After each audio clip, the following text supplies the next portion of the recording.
আসসালামু আলাইকুম। আমরা চলে এলাম আরো একটি ভিডিও নিয়ে। এই ভিডিওতে আপনাদেরকে দেখাবো আমরা প্লাস্টারের উপরে কিভাবে ফেয়ার ফেস করতে হয়।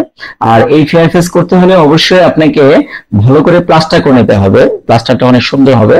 আর এই প্লাস্টারটা আমরা প্রথমে ঘষে নিতে হবে। আমরা ঘষে নিচ্ছি 120 পাথর অথবা 80 পাথর দিয়ে আপনারা সুন্দর করে ঘষে নেবেন। ঘষার পরে সেটা ঝাড়ু অথবা অন্য কিছু দিয়ে ভালো করে পরিষ্কার করে নিতে হবে।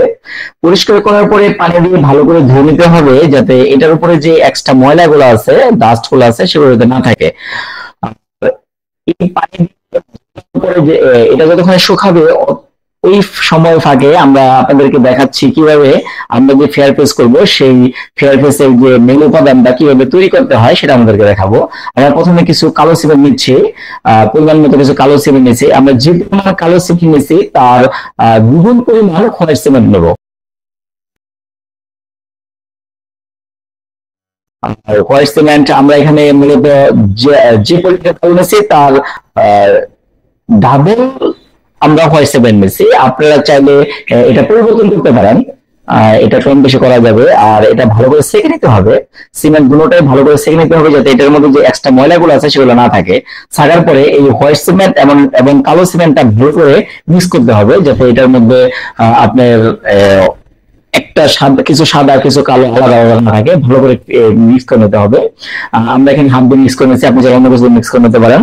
মিক্স করা শেষ হলে আমরা এখানে কিছু কেমিক্যাল ইউজ করতেছি। আমরা মূলত মালয়েশিয়ান যে ওয়াটারপ্রুফ কেমিক্যালটা আছে এই কেমিক্যালটা ইউজ করেছি। আপনারা চাইলে ইটালিয়ান অথবা কানাডিয়ান, এছাড়াও সৌদি আরবের এবং অন্যান্য দেশের কিছু কেমিক্যাল আছে, সেগুলো চাইলে ইউজ করতে পারেন। ওয়াটারপ্রুফ কেমিক্যাল গুলা কেমিক্যাল ইউজ করার পরে যে এটা আমরা ভালো করে পেস্ট করে নিচ্ছি।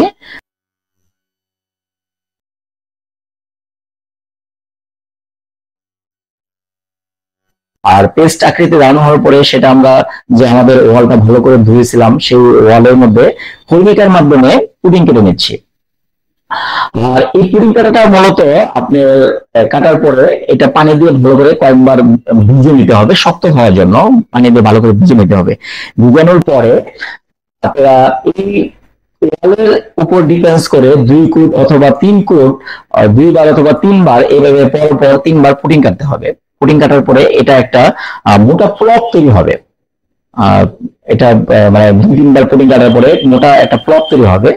আর যা আপনার যে পূর্বের প্লাস্টার আছে সেই প্লাস্টারটা দেখা যাবে না, এরকম একটা ভাব হবে। হওয়ার পরে আপনি যে এখানে দেখতে পাচ্ছেন আমরা 120 অথবা 220 কাগজ দিয়ে ভালো করে বসে নিতে হবে।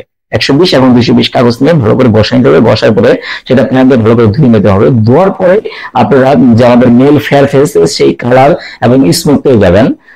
আপনাদের স্ক্রিন দেখতে পাচ্ছেন আমাদের যে কালারটা এবং ফেয়ার ফেসের যে স্মুথ ভাবটা, কালারটা সেটা হিসেবে হয়েছে আপনারা দেখতে পাচ্ছেন।